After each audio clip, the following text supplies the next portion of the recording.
Hörmətli qonaqlar, əziz şagirdlər, bu günləri məktəbimizin sayılıb seçilən qonaqlarından birini qəbul eləmişik. Təqdim etməyə ehtiyac yoxdur, yəqin ki, hər birisi tanıyırsınız Aydınxan müəllimi.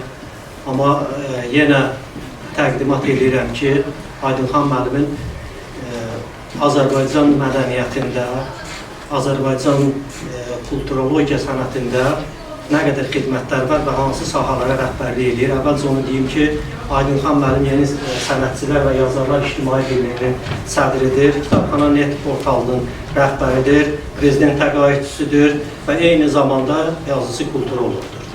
Aydınxan müəllimi lap yaxından tanıyırsınız, eyni zamanda bizim bölgəni təmsil edir, orada xüsusi kreativ ideyalar ilə daim fərqlənən bir ictimai xadimdir, belə deyək. Bugünkü keçən də məktəbimizin qonağı olub, keçən tədris ilində təzə bura təyin olunanda sağ olsun ki, bizim məktəbimiz daim onun diqqətindədir. Yeni layihələr yaradanda, yazanda, yeni layihələr üçün qalib gələndə layihələrdə həmişə bizim məktəb ön sıralarda olur və çalışır ki, bizim məktəbə həmin layihələri gətirsin və siz şagirdləri maarifləndirsin.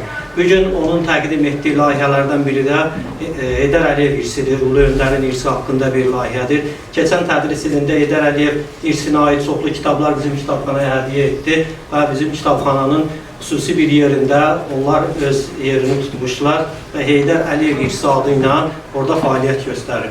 Bugün də elə bilirəm ki, sizə verilən kitablar bizim kitabxanaya da təqdim olunacaq və Heydər Əliyevin dahi şəxsiyyətimizin irsini öyrənilməsi, dahi şəxsiyyətin tükənməz irsinin öyrənilməsi üçün bu kitab bizim əsas yoldaşımız olacaqdır, belə deyək. Mən sözü Aydınxan müəllimə vermək istəyirəm. Aydınxan müəllim, buyurun, giriş elədiniz, amma siz nə qədər danışırsınızsa biz doymuruq. Bugün fürsətdir ki, siz bizim məktəbimizin qonağısınız və sizdən biz istifadə edirik. Buyurun. Təşəkkür edirəm, çox sağ olun İlkin müəllim. 3 nömrəli Lənkəran Tam Orta Məktəbi nümunəvi təhsil ocaqlarımızdan biridir. Yəni, siz burada direkt olduğunuza görə demirəm. Biz cəmi müəllimlərlə danışanda həmişə onu deyir. Sevindiricidir ki, nümunəvi təhsil müəssisələrin sayı artır və onlar rəqabət aparırlar. O çox önəmlidir. Mən bilirsiniz, məktəblər arasında da bir rəqabət olmalıdır. Bugün hər birinizi salamlayıram. Bugün biraz kədərli gündür. Mən istərdim ki, ilk əvvəl Xocalı faciəsinin il dönümüdür. 26 fevralda biz sizinlə görüşürük. Əvvəlcə Xocalı faciəsində şəhid olmuş. Ondan əvvəl Azərbaycan müstəqilliyini uğrunda şəhid olmuş şəxslər, başda Heydər Əliyev olmaqla bizim ulularımızın ruhu qarşısında 44 günlük zəfəri bizə qazandırmış, antiterror əməliyyatı vaxtı şəhid olmuş bütün şəhidlərimizin ruhunu bir dəqiqəli bir sükutla yad edək, sonra layihəmizə başlayalım.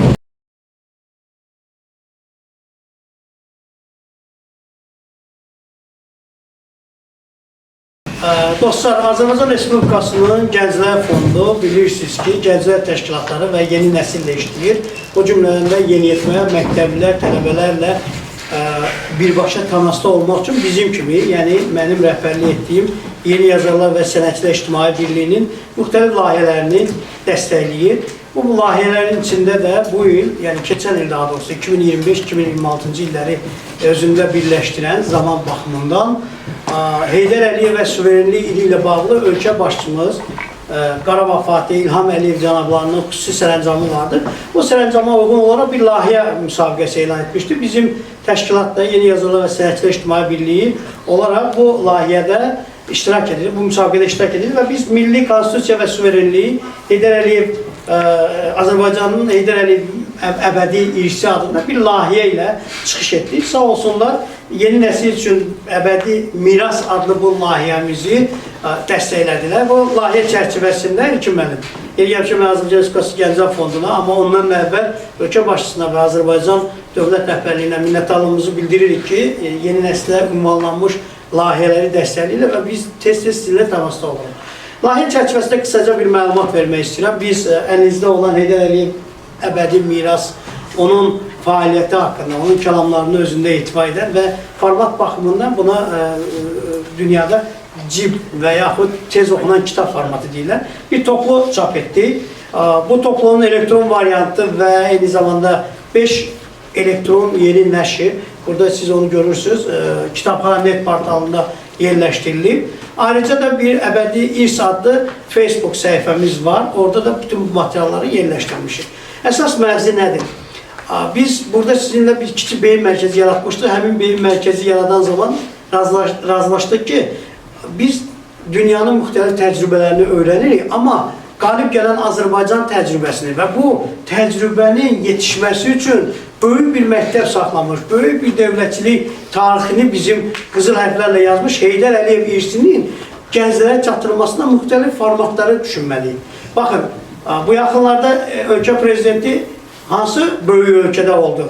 Yazısı Amerika Birləşmiş Ştatlarında və orada məlum o tədbirlər zamanı, Almaniyadakı tədbir zamanı ölkə başçımız dünyanın ən aparıcı ölkələrinin prezidentləri ilə yanaşı eyni sırada oturursa və çıxışlar edirsə, beyin sahibi olaraq dünyanı idarə etmək üçün təkliflər verirsə və dünyanın bir nömrəli süper dövləti olan Amerika Birləşmiş Ştatlarının prezidenti onunla, digərləri də yox, əlbəttə o birlərlə görüşdü, amma ilk əvvəl gəlib Azərbaycan mənim üçün artıq doğmadır, Azərbaycan prezidenti mənim dostumdur və bu ölkəni mən çox sevirəm deyirsə, bu, məhz bax, bu Heydər Əliyevin qoyduğu əbədi mirasın nəticəsidir. Sözsüz ki, ölkə prezidenti o dövlətçilik məktəbini daha da inkişaf etdirdi, onu zəfərə qədər apardı. Yadınızda Şuşada qələbədən sonra Şəhidlər Xiyabanında İlham Əliyev cənabları nə dedi? Dedi ki, mən fəxr edirəm ki, atamın, o ata deyəndə ümumilli lider, bəzən Heydər Əliyevi millət atası da deyirik biz,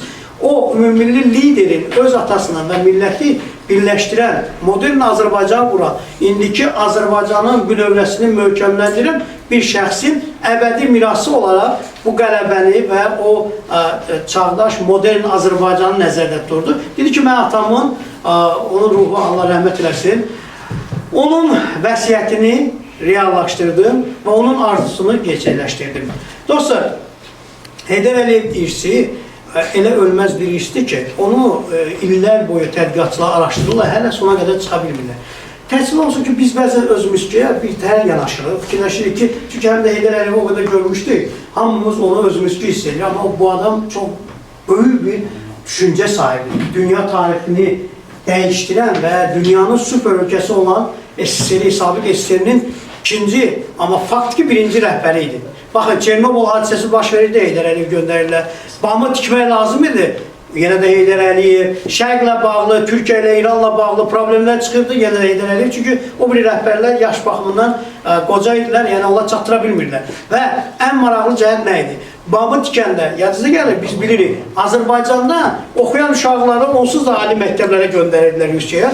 Bir oxumayan adamlar vardı, savadsız idi, onları da götürürlər, Nizami bəy, göndərirlər Bağıma ki, gedin, ailənizi aparın. O vaxtda çoxlu pullar gəldi Lənkərana, bilirsiniz. Biz Lənkərana gəlmişik, 3 nömrəli məktəb. 3 nömrəli məktəbin çox güman tarixçəsində də Heydər Əliyev və İsa Məmmədovun imzası var. Çünki Heydər Əliyev o vaxtda çox böyük burada işlər görür. Heydər Əliyevin vaxtında Xanbulançay dəryəçəsi tikildi, Heydər Əliyevin vaxtında Lənkəranda aeroport tikildi.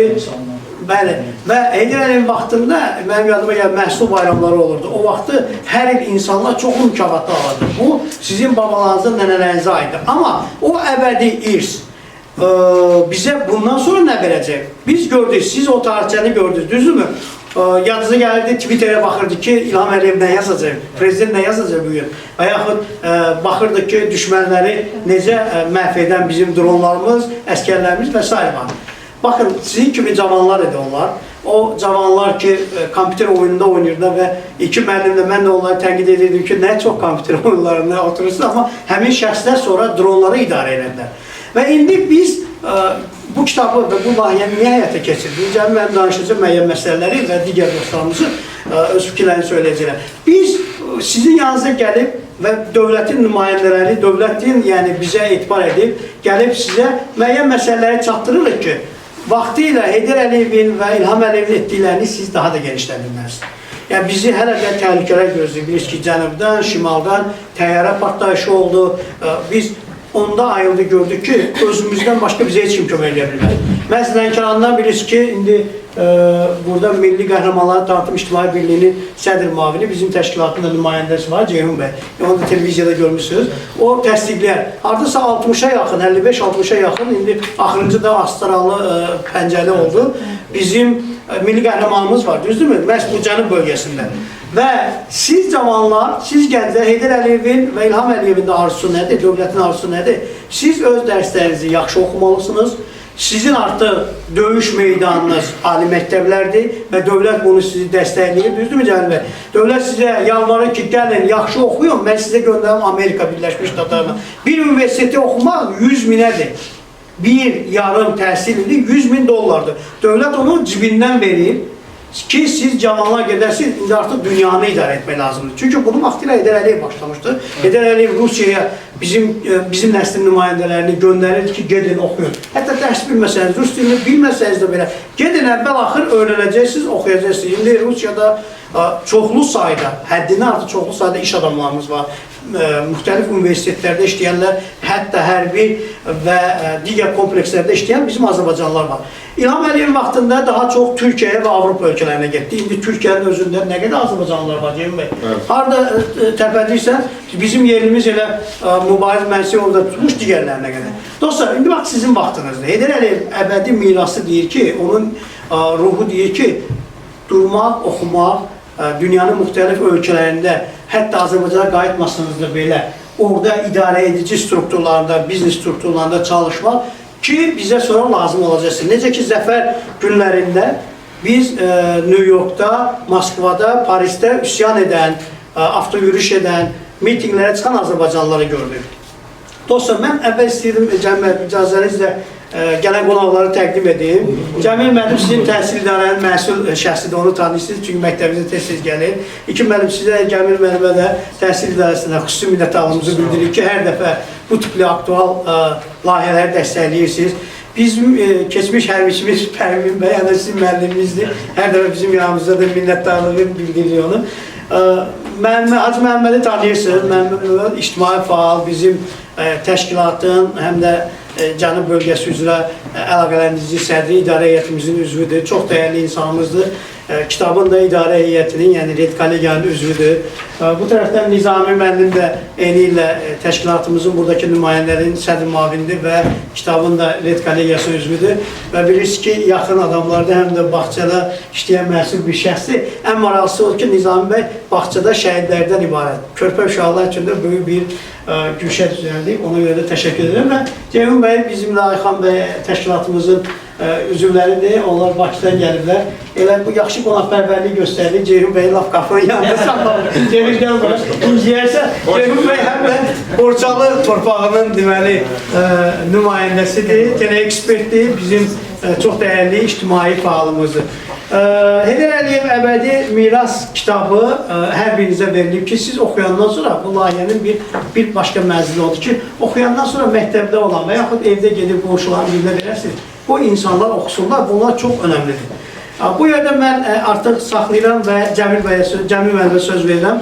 Bu Cəmil müəllim də ürək sözlərini desin, sonra qonaqlarımız danışarlar. Buyurun Cəmil müəllim. Dəyərli Ayxan müəllim, siz başda olmaqla bütün bugünkü qonaqlarımızın bu məktəbimizdə görməyən şadır və mən də Lənkəran şəhər üzrə təhsil sektoru adından sizin hər birinizi salamlayıram.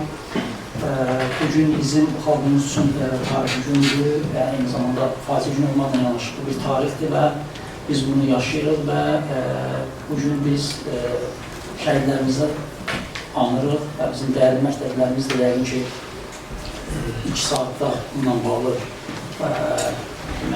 anma dilinlə bağlı, anma dilinlə bağlı onlar da açıq dəstək oldular və onlara məlumat verilir. Bugün mövzumuz ulu öndərimiz Heydər Əliyevin əbədi mirasıdır. Bilirsiniz, Azərbaycançılıq məfkurəsini bizə əmanət qoyan ulu öndəri məhz bizim bugün part arxasında oturan şagirdlərimiz praktik olaraq yerinə yetirməlidir. Ulu öndərin layiqli nümayəndəsi Ali Başkomandanımız 44 günlük Zəfər Savaşımızın komandanı, Ali Başkomandanı Ulu Öndərin layiqli damcısı İlham Əliyevin məhz daxili və xarici siyasətin nəticəsində bugün biz torpaqlarımızı işğaldan azad etmişik artıq Azərbaycan çiçəklənmə dövrünü yaşayır. Bugün kart arxasında oturan hər bir şagirdimiz gələcək Azərbaycan təhlükəsizliyinin qarantıdır. Və mən inanıram ki, gələcəkdə onlar çalışacaqları sahələrindən asılı olmayaraq vətənimizə, dövlətimizə layiqli övladlar olacaq. Bu öndər həmişə fikirlərində deyirdi, təhsil millətin gələcəyidir. Məhz o gələcək sizlərsiniz, dəyərli, əziz gənclərimiz. Mən himnimizə xitab etmək istəyirəm, namusunu hifz etməyə, bayrağını yüksətməyə cümlə gənclər müştaqdır. Bəs o himnin sözlərini praktik olaraq yerinə yetirən bugün bizim 3 nömrəli tam orta məktəbin timsalında bütün Azərbaycan gəncliyi vardır. Bugün Azərbaycan məktəblərində milli mənəvi dəyərlərə sadiq, eyni zamanda müasir, zəkalı şagirdlər yetişir. Elə bayrağımızın üzərində də 2 simvol var. Milli mənəvi dəyərlərimiz özündə ehtiva edən yaşıl simvol var və eyni zamanda müasirliyi özündə ehtiva edən qırmızı simvol var. Mən inanıram ki, bizim part arxasında oturan gənclərimiz həm mənəvi dəyərlərimizə, milli dəyərlərimizə sadiqdirlər, eyni zamanda onlar dünyanın inkişaf etmiş ölkələrində yaşayan gənclərlə rəqabət aparırlar. Bəli, dünyanın bugün aparıcı dövlətləri məhz öz biliyi ilə, bazarlığıyla deyək ki, öz sözünü deyir və bizim gənclərimiz də heç onlardan geri qalmır. Biz müxtəlif olimpiyadalarda, yarışlarda dəyərli şagirdlərimizin bazarlığını görürük. Mən inanıram ki, bundan sonra da bizim şagirdlərimiz beynəlxalq arenalarda, idman yarışlarında öz sözlərini deyəcəklər. Ən əsası onlar çalışacaqları sahələrdən asılı olmayaraq Azərbaycanımızın üstünlüyü, istiqlal bayrağını üstün tutacaqlar və dövlətimizə sədaqətli vətəndaşlıq olacaqlar. Sizə də minnətdarlığımızı bildiririk və biz daxil olmaqla daim ümumi lider Heydər Əliyevin əvvəlin mirasına sadiq olacaq. Teşekkür ederim. Minnətdaram Cəmil müəllim. Mən istərdim ki, indi Bakıdan gələn bizim digər bir nümayəndəyə də söz vereyim. Bayağı dediyim kimi,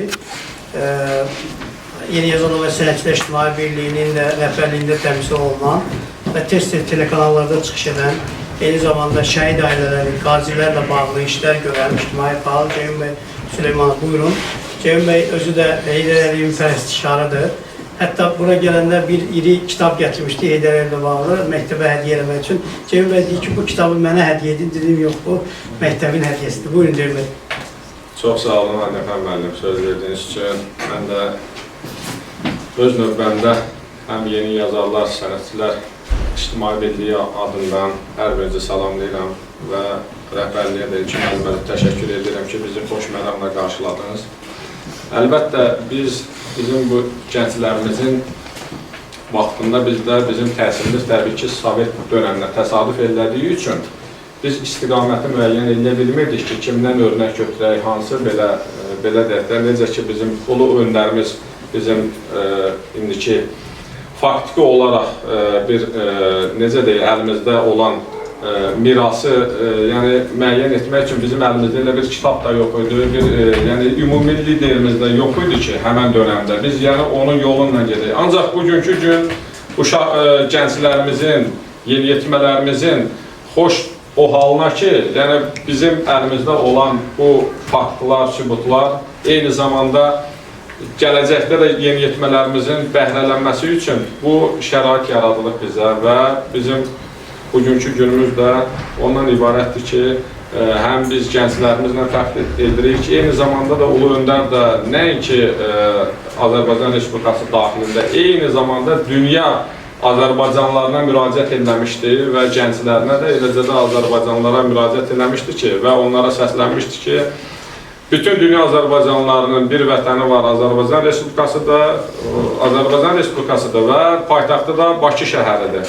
Eyni zamanda da siz qürurlu olmalısınız ona görə ki, həm bugünkü dövrümüzdə də bizim bu internetin və bu internet resurslarının yüksək səviyyədə inkişaf edilməsi və gələcəkdə siz öz, belə deyək, gələcəyinizi müəyyən eləmək istiqamətində də hansı sahənin, hansı biliyin, hansı mütəxəssis olmaq üçün həm belə deyək, elə misal uzağa getməyə ehtiyac yoxdur. Ulu Öndər Heydər Əliyevin həyat yoluna bir nəzər getirsəniz və öz gələcəyiniz də bu istiqamətdə qursanız, mən elə gəlir ki, yəni başqa yerdən, başqa bir resurslardan bəhrələnməyə ehtiyac yoxdur.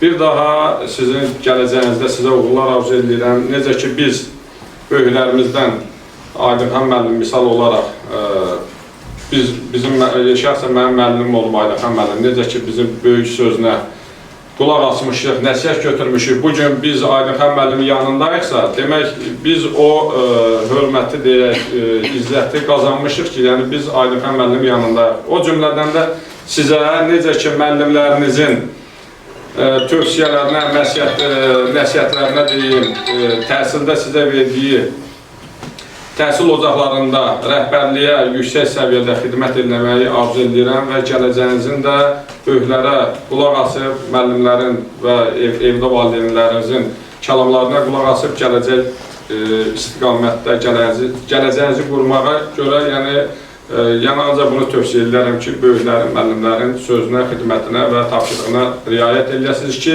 gələcəkdə ölkəmizə dəyərli bir vətəndaş kimi yetişə biləsiniz. Çox sağ olun. Təşəkkür ederim. Heydər Əliyev ikinci dəfə hakimiyyətə gələndə, o sözsüz ki, xalqın sifarişi idi, tələbi idi və bu zaman ordumuzun vəziyyətini hamımız bilirdi. Qarabağda rayonlar gedirdi, çox gərgin bir vaxt idi və belə bir vaxtda Heydər Əliyev həm də ordu quruculuğu məşğul idi. Şimdi Pərvin bəy formadadır, mən istərdim ki, Heydər Əliyev və ordu və o ordunun bizə gətirdiyi uğurlar haqqında fikirlərini bölüşsün. Əvvəla hər birimizi xoş gördük. Bizim əziz və dəyərli qonaqlarımız Aydınxan müəllim, xoş gəlmişsiniz öz kollektivimizlə birgə. Əziz şagirdlər, biz dəfələrlə bu barədə söhbətlər edirik. Aydınxan müəllim söz verdiyinə görə bir də təkrar olaraq mən sizə xatırlama verəcəm. Bu günləri bildiyimiz kimi Xocalı faciəsidir, Xocalı soyqırımıdır. Azərbaycan tarixində, bəlkə də dünya tarixində görünməmiş işgəncələrə məruz qalıb bizim Xocalı sakinlərimiz. Heydər Əliyev, Allah onu qəni-qəni rəhmət eləsin, onun timsalında bütün şəhidlərimizi. Hakimiyyətə 93-cü ildə gəldi. Heydər Əliyev hakimiyyətdə olanda bu soyqırım baş vermişdi artıq. 1900 ordu quruculuğuna gələndə 1999-cu ildə bizim xüsusi təyinatlı qüvvələr yarandı. Xüsusi təyinatlı qüvvələr yarananda Türkiyə, Amerika Birləşmiş Ştatları, Pakistan, digər dövlətlərdən təcrübə toplanırdı xüsusi təyinatlı qüvvələr üçün. Ona baxmayaraq 21 il üstündən keçdi. 2020-ci ildə Haqq savaşımızı başlatdıq. Haqq savaşımız başladıldı. 44 gün ərzində bir qalibiyyət əldə elədik. Çox maraqlı məqam budur ki, Heydər Əliyev ordu quruculuğu və onun davamçısı İlham Əliyevin ordu quruculuğuna verdiyi dəyər, dəstəkdə bir məqam var. Biz 99-da Türkiyədən, Amerikadan, digər dövlətlərdən təcrübə topluyorduk. 21 il keçəndən sonra biz 44 gün ərzində torpaqları işğaldan azad elədik və həmin o dövlətlər hal-hazırda öz yerlərində, öz ölkələrində, hərbi təhsil müəssisələrində 44 günlük vətən müharibəsinin praktikasını keçirlər. Görün nə qədər irəliləyiş var. Faktiki biz onlardan öyrənmişdik. 21 il sonra onlar bizdən döyüş taktikasını öyrənirlər. Hətta çox üzr istəyirəm, o Suriyadakı və Fələstindəki məlum hadisələr zamanı bizdən xahiş edirlər ki, ordu nümayəndələrinizi göndərin. Bəli, sizə onu əlavə edəcəm, siz vurğuladınız ona. Görün, bizim orduda nə qədər yüksəlik irəliləyiş var. İndi Aydınxan müəllim vurğuladı sözündə, giriş sözündə vurğuladı ki, siz artıq döyüş meydanlarında yox, ancaq ali təhsil ocaqlarında siz özünüzü göstərməlisiniz. Onunla bağlı da Azərbaycan Respublikası Prezidentinin göstərişləri var. 600 bal toplayan şagird artıq Milli Müdafiə Universitetində təhsil alacaq. Bu da nə deməkdir? O iqra oynamaq söhbətini deyildi Aydınxan müəllim ki, deyirdi, ay bala, iqra oynama həmin o oyun oynayan uşaqlar drone idarə edir. Siz də milli mənəvi dəyərlərimizə sadiq olmalısınız. Siz bizim gələcəyimizsiniz, bizim yaşımız keçir, siz bizim gələcəyimizsiniz. Siz yaxşı oxumalısınız ki, yüksək bal toplamalısınız ki, bizim Azərbaycanımızın bayrağını, himnimizi, gerbimizi daima ölkədən kənarda dalğalandırasınız, səsləndirəsiniz. Şəhidlərimizin xatirəsini, ruhunu əbədiləşdirmək istəyirsinizsə, siz yaxşı oxumalısınız. Hər dəfə bayrağımız dalğalandı, şəhidlərimizin ruhu şad olacaq. Hər dəfə dövlət himnimiz ölkədən kənarda səsləndi, şəhidlərimizin ruhu şad olacaq. Onları yaşatmaq ancaq bu cürlədir. Sizin hər birinizə uğurlar arzulayıram. Sizə hər birinizə də xoş gəldiniz. Təşəkkür ederim. Ümumilli lider Heydər Əliyevin həm siyasi fəaliyyəti, həm dövlətçilik fəaliyyəti ilə bağlı biz layihələr işləyən zaman həm də regionları nəzərə alır ki, biraz regionlar kölgədə qalmasın. Çünki regionlar inkişaf etdikcə Azərbaycan möhkəmləri. İndi Qarabağda bilirsiniz ki, Smart Qarabağ, Smart şəhər və kəndlər salınır.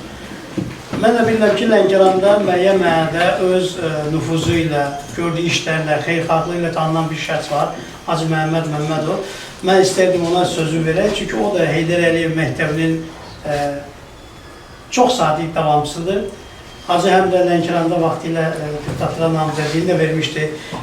Dövlət tədbirlərində tez-tez iştirak edir, eyni zamanda icra hakimiyyətinin yanında ictimaiyyətin faal nümayəndəsi olaraq tez-tez iştirak edir. Və mən Hacıya xüsusi olaraq bir minnətdarlığımı da ona görə bildirirəm ki, o öz həyətinin yanında bir şəhid bulağı tikib. Onun açılışına bilirəm ki, rayon rəhbərliyi də gəlmişdi, biz də iştirak edirdik. Hacı, Heydər Əliyev bilirəm ki, sənin həmişə bir ideya mayakın olur. Buyurun, siz də fikirlərinizi bölüşün, gənclər bilsinlər. Aydın xanım, biz sizi salamlayırıq. Allah sizə can sağlığı versin, bütün gənclərimizi də salamlayırıq. Allah gənclərimizi qorusun, bizim fəxrlərimiz də inşallah gələcəyimizdir. Heydər Əliyevdən nə qədər danışsaq azdır, Allah Heydər Əliyevimizə rəhmət eləsin. Ulu Öndərin qoyduğu siyasəti yolda ki, bizim İlham Əliyevimiz bilir. İlham Əliyev siyasətində biz dəstəkləyirik, həmişə olan yanındayıq. Biz nə qədər, siz hər tərəfli, hər formada danışdınız, bizim danışmağımızda sizin yanınızdadır ki, biz nə deyirlər, böyülərsiniz, Allah sizi qorusun inşallah. Nə deyim, nə qədər danışsaq, yəni azdır da İlham Əliyevin siyasətindən Heydər Əliyev. Allah Heydər Əliyev də rəhmət eləsin, bugünkü gündə, Xocalı gündə Allah şəhidlərimizi də rəhmət eləsin inşallah. Sağ olun. Sağ olun, minnətdarlar. Dostlar, siz məktəbdə müxtəlif kitablar oxuyursunuz, həm dərsliklər, həm dərsdən əlavə ədəbiyyat nümunələri.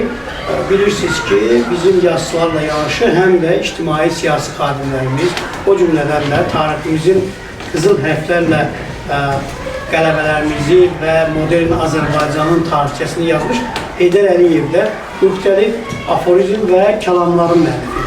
Biz bu kitabı sizin üçün hazırlayan zaman həmin kəlamlardan və aforizmlərdən də bura daxil etmişik. Heydər Əliyevin əbədi və həm də ədəbi, fəlsəfi, siyasi, dövlətçilik tariximizə aid olan kəlamları ilə bağlı indi elə sizin sinif yoldaşlarınızdan xahiş edərik, nümunələr oxuyarlar. Qızımız başlayır, sonra o biri gənc onu davam etdirəcək. Buyurun. Ümumilli lider Heydər Əliyevin siyasi fəlsəfi irsi. Dövlət, ölkə nə qədər çox xalqı birləşdirirsə, bir o qədər zəngin olur. Çünki onların hər biri ümumdünya mədəniyyətinə və sivilizasiyasına öz tövbəsini verir. Xalqı həmişə mənəviyyat birləşdirmişdir. Çünki başqa əsaslara nisbətən mənəvi əsaslar daha üstündür. Hər bir xalqın milliliyini, mənəvi dəyərlərini yaşadan, inkişaf etdirən onun dilidir. Vətənpərvərlik insanın daxilindəki duyğulardır. Əgər bunlar yoxdursa, o insan mənəviyyatsızdır. Xalqın, vətənin taleyi hər bir insanın taleyinə çevrilməlidir. Cəmiyyətin gələcək tərəqqisi bir çox cəhətdən indiki gənclərimizə nəyi və necə öyrətməyimizdən asılı olacaqdır. Dövlət, ölkə nə qədər çox xalqı birləşdirirsə, bir o qədər zəngin olur. Çünki onların hər biri ümumdünya mədəniyyətinə və sivilizasiyasına öz tövbəsini verir. Xalq azadlıq uğruna mübarizə apararkən qurbanlar verməlidir. Keçmişdə də belə olmuşdur, bugün də belədir. Gələcəkdə də belə olacaqdır. Xalq bir çox xüsusiyyətləri ilə tanınır, sayılır və dünya xalqları içərisində fərqlənir. Bu xüsusiyyətlərdən ən yüksəyi, ən böyük mədəniyyətdir. Xalq dövlət üçün yox, dövlət xalq üçün olmalıdır. Xalq heç vaxt öz kökünü yaddan çıxarmamalı, öz tarixini öyrənməli, milli mədəniyyətinə heç zaman ayrılmamalıdır. Xalq həmişə öz ziyalıları, öz mədəniyyəti, öz elmi ilə tanınır. xalq milli əhval-ruhiyyə ilə milli mənlik zirvəsinə qalxırsa, onun başında duran adamlar isə öz şəxsi mənafələrinə görə xalqın başından basılırsa, bax bu xalqın ən böyük faciəsidir. Xalqı həmişə mənəviyyat birləşdirmişdir. Çünki başqa əsaslara nisbətən mənəvi əsaslar daha üstündür. Xalqımız, cəmiyyətimiz üçün gərəkli olan gənclər böyük şərəfdir. Bizim hamımızın bir vətəni var. Bu Azərbaycan dövlətidir. Azərbaycanlı hər yerdə yaşaya bilər. Ancaq Azərbaycanlılığını, öz dilini, dinini, milli ənənələrini unutmamalıdır. Onun qəlbi daim doğma Azərbaycanla bir vurmalıdır. Xalqımızın birliyi və qələbəyə inamı gələcək uğurlarımızın təməlidir. Xalqımızın içində böyük bir mədəniyyət potensialı, fitri istedad potensialı vardır. Xalqımızın incəsənət mədəniyyət sahəsindəki nailiyyətləri, vətənini, millətini sevən hər bir Azərbaycanlı üçün iftixar mənbəyidir. Mən bununla daim fəxr etmişəm. Xalqın, vətənin taleyi hər bir insanın taleyinə çevrilməlidir. Xalqın adından danışan hər kəs ilk növbədə özündən soruşmalıdır ki, xalq ona onun adından danışmaq səlahiyyəti veribmi? Əgər belə bir səlahiyyət yoxdursa, günlərin bir günü onun yaxasından tutub, boşboğazlıq üstə ittihamə çəkilməsi şəksizdir. Xalqla ordunun birliyi həm xalqın qüdrətini artırır, həm də ordunu daha qüvvətli edir. Xalqları dil qədər, milli mənəvi ənənələr qədər, dəyərlər qədər birləşdirən başqa bir vasitə yoxdur. Biz bu vasitədən daim istifadə etməliyik, xüsusən başqa ölkələrdə yaşayan Azərbaycanlılar. Ona görə də mən arzu edirəm ki, hər bir ölkədə Azərbaycan icmasında Azərbaycanlılar həmrəy olsunlar, bir-birinə dayaq olsunlar, bir-birinə yardım etsinlər, bir-birinin dərdinə yansınlar və bizim milli adət-ənənələrimizi, milli dəyərlərimizi birlikdə gözləsinlər, milli bayramlarımızı qeyd etsinlər. Böyük siyasəti kiçik hisslərlə, xırda mənfəətlərə bağlamaq olmaz. Kim müxalifətdə durursa dursun, ancaq vətəninə, xalqına, mənəviyyatına, məsləhətinə müxalifətdə durmasın. Xalq dövlət üçün yox, dövlət xalq üçün olmalıdır. Həqiqi mənəviyyatı milyonlarla, milyardlarla dağılmaq mümkün deyildir. Amma milyonları, milyardları olan adamlar cəmiyyətdə mənəviyyatsız heç bir şeydir. Tarix həmişə hər şeyi öz yerinə qoyur. Əgər hər hansı bir ölkənin xalqları öz hüquqlarını anlayır və onları qoruya bilirsə, o zaman ən kiçik dövlət belə ən böyük məmləkət qədər güclü olur. Azadlıq və istiqlaliyyət hər bir xalqın milli sərvətdir. Başqasının fikrinə hörmət etmək, ondan faydalı bir şey götürmək qabiliyyəti hər bir adama lazımdır. Bir hadisənin qarşılığı almaq, o hadisə baş verəndən sonra onun nəticələrini ardına götürməkdən daha asandır. Hər bir insan həyatda öz yerini tapmalıdır, amma öz yerini, özünə məxsus olan yeri tapmalıdır. Heç kim əbədi qalib ola bilməz. Heç bir ölkə, ən böyük bir ölkədə yalnız öz çərçivəsində iqtisadiyyatını lazımi səviyyədə inkişaf etdirə bilməz. Kim ki birliyindən, bacarığından artıq iddialar edir o, həmişə məğlub olur. İnsanların mənəvi sərvətlərinin hamısından dinin fərqi ondadır ki, o dinin mənsubiyyətindən asılı olmayaraq həmişə insanları dostluğa, həmrəyliyə, birliyə dəvət etmişdir. Teşekkür edirik. Buyurun, daxil olan zaman Cem Bey fikir verin. Burada hər iki, belki de evdən birində bayraq görəcəksiniz. Hər 5 evdən birində də şəhid görəcəksiniz. Bu zabitlər də var və s. Yanımızda vaxtilə 1-ci Qarabağ müharibəsində 5 ilə yaxın könüllü vuruşmuş, eyni zamanda daha sonra incəsənətlə məşğul olmuş, indi isə təhsil sahəsində çalışan bizim Nizami müəllim də var. Mən istəyirəm ki, Nizami müəllim də fikrini söyləsin. Amma siz gənclər və digərlər də Heydər Əliyev irsini nəzərə alıb, öz ürəyinizdə bir enerjiyə çevirib, sevgiyə çevirib, Azərbaycanın inkişafı üçün çalışmasınız və Nizam bəy sizə minnətdarlığımı bildirirəm. Buyurun, siz də bir köhnə qazi təhsil işçisi olaraq fikirlərinizi bölüşürsünüz. Bizim hər bir vətəndaşlıq borcumuzdur ki, bu vətənə xidmət edir. Mən də 19 yaşım olanda 92-ci ildə Azərbaycanın ilk əsgərləri olmuşuq. 4 il 8 ay Çəngəllərdə vətənə borcumuzu yerinə yetirmişik, sevə-sevə. İndi də bundan qürur duyuruq. Bizim uşaqlarımız, körpələrimiz nə qədər savadlı olsalar da, hara uzalsalar da sizin daim bir dənə deviziniz olmalıdır. Əlinizdə sizin bayrağınız olmalıdır ki, vətənpərvərlik. Ancaq vətənpərvərlik. İnsanın ən doğma, deməli, insan üçün ən doğma amil onun vətənidir. Vətən, insan işçi də ola bilər, professor da ola bilər, həkim də ola bilər, nə olursa olsun, Yəni ki, cənab prezident o vaxt vurğuladı ki, mən bütün dünya Azərbaycanlıların prezidentiyəm. Yəni ki, bu o ismarız idi ki, yəni dünyada neçə milyonlarla, özünüz bilirsiniz, dəqiq deyir, 60 milyon deyən var, 50 milyon deyən var. Yəni ki, mən bütün dünya Azərbaycanlıların prezidentiyəm. Mən uşaq bağçasında işləyirəm, təsərrüfat müdiri, yəni mən könüllü orada işləyirəm. Yəni ki, uşaqlar, yəni ki, ana uzağından birbaşa körpələr bizə verilir 2 yaşdan sonra. Mən fəxr edirəm, bunu vurğulamaq istəyirəm ki, bizim deməli Lənkəran Astara Regional Təhsil Şöbəsi müdiri deməli Bəhruz müəllimə xüsusi təşəkkürümü bildirirəm. Ağaməd müəllimə sektorun müdiri, Ağaməd müəllimə müəllim gözəl biri olaraq tanıyır. Yəni ciddi dönüş olmuşdu. Bu bizim bağçada da öz göstərmişdi, gördünüz, siz gəldiniz, vaxtda təmirlə bağlı. İnşallah bizim bu 3 nömrəli məktəbdə də o inşallah bu ardıcılıqla gedir. Bu illər üçün bildirim ki, 6 bağça, məktəb, yəni ki, ayın 26-sına sabahdan önce başlanılır təmirə. İnşallah yaxşı. Bəli, bəli. Yəni ki, çox gözəl, dinamik inkişaf var. Keçən illər böyük, yəni ki, özdəki əsaslı təmirlər gedir, yüksək səviyyədə istilik, işıqlanma, hər bir sistemdə vurulur. Yəni ki, uşaqlara mən arzulayıram ki, uşaqlar qoy gənclərimizdir. Sizin Azərbaycan sizi gözləyir. Azərbaycanın yeni nəfəslərə ehtiyacı var. O nəfəslər də sizsiniz. Verin, nəfəs verin bu Azərbaycana. Azərbaycancı olun, vətənpərvər olun, bayraqdar olun. O bayraqdan ki, həmin bayraqdır ki, şəhidlərimiz olaraq 3000, yox, elə bil ki, 24-25 min şəhidimiz var bizim. Yəni ki, bu ümumilikdə. Bəli, bəli, 24. Yəni ki, onların amalı oydu. Onlar şəhid olub bayrağa bükülmək istəyirdi. Yəni o bayrağı Allah eləməsin. İnşallah o bayraq sizin əlinizdə olsun, elmli olun, savadlı olun, vətənə, millətə xeyirli evladlar olun. Öpürəm, hamınızı alqışlayıram. Sağ olun. Təşəkkür edirik. Məncə fikirləşirəm ki, çox maraqlı bir deməli, tədbirimiz var. Mən gənclərdən soruşmaq istəyirdim. Siz ilk dəfə Heydər Əliyevin adını eşidəndə neçə yaşınız vardı? Bax, yadınıza salın və cavab verin. Demək ki, şah. Çünki nə üçün? Mənim də evimdəki sizdən gibi acıqlı uşaqlar var. Onlar həmişə Heydər Baba deyirlər. Sonralar prezidenti də görəndə Prezident baba deyirlər, elə bilirdilər ki, yəni siyasi xadim həm də babadır. Əslində bunun çox böyük bir obrazlı fikir söylədim. Nizami bəy deyirdi ki, qarşıdakı ildə artıq məktəblər, bağçalar təmin olunacaq. Neçəsi dediniz?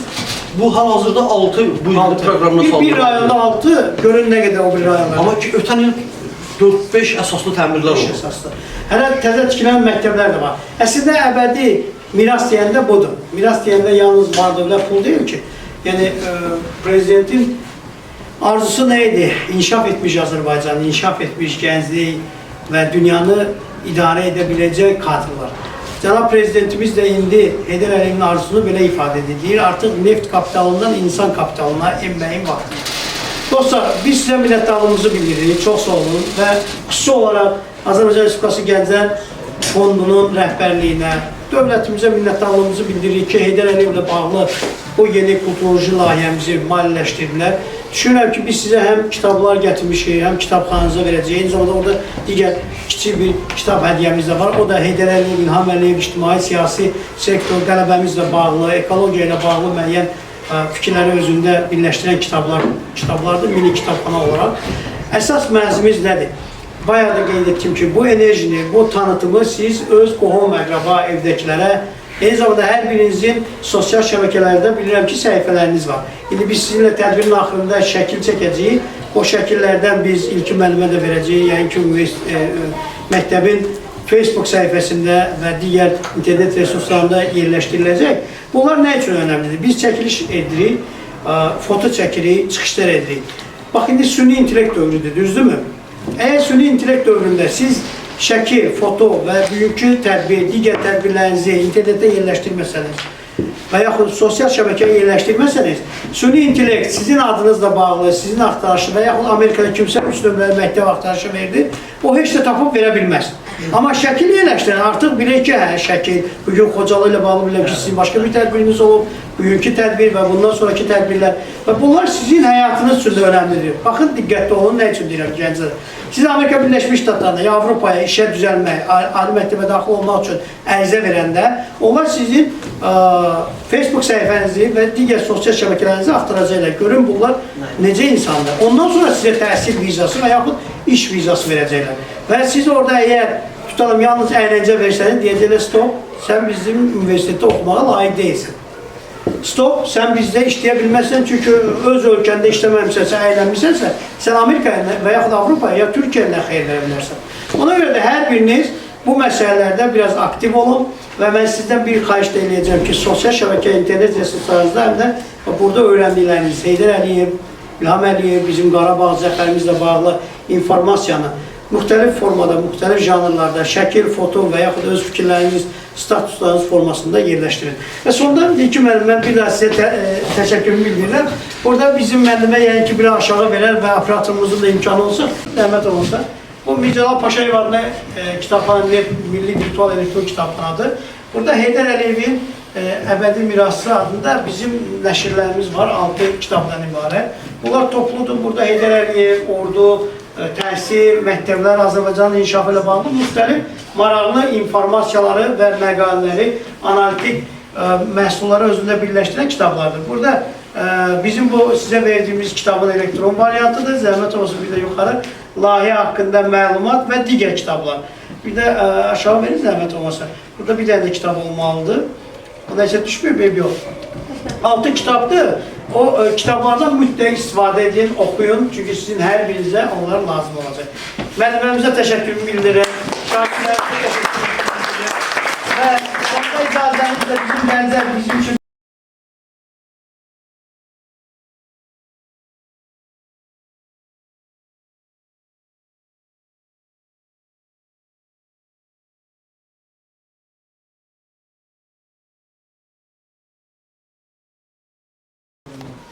Sənətdə hər kəsin öz yeri var. Heç kəs kimisə yerinə almır. Heç bir ölkəni özünə düşmən hesab etməməlisən. Həyatda şərəflə şərəfsizliyi, şəxsi rifahla ictimai borcu, tamahkarlıqla vicdanlığı hər bir kəs özü seçir. Ədalətsizlikdə ədaləti bərpa etmək olmaz. İqtisadiyyatı güclü olan dövlət hər şeyə qadirdir. Sülh danışıqlarını cəsarətlə apara bilmək üçün güclü orduya malik olmaq lazımdır. İlk işə başlayan şəxslərin üzərinə həmişə çox böyük, şərəfli vəzifələr düşür. Öz ana dilini bilməyən adamlar şikəst adamlardır. Ağıl olan yerdə zora ehtiyac yoxdur. Yol, iqtisadiyyat, mədəniyyət bir sözlə həyat deməkdir. Xalqı həmişə mənəviyyat birləşdirmişdir. Çünki başqa əsaslara nisbətən mənəvi əsaslar daha üstündür. Müstəqilliyin əldə olunması nə qədər çətindirsə, onun saxlanılması, daimi, əbədi olması bundan da çətindir. Bizim bütün təbii sərvətlərimiz xalqa məxsusdur və bu sərvətlərdən istifadə olunmasında heç kəsin müstəsna haqqı yoxdur. Həqiqəti gizlətmək, həqiqətin üstünü bastırmaq olmaz. Heç bir vətəndaş ictimai siyasi həyata biganə qalmamalıdır. Xalqla ordunun birliyi həm xalqın qüdrətini artırır, həm də ordunu daha qüvvətli edir. Dünya ümumiyyətlə quruculuqla, tikib yaratmaqla yaşayıb inkişaf edir. Xalq bir çox xüsusiyyətləri ilə tanınır, sayılır və dünya xalqları içərisində fərqlənir.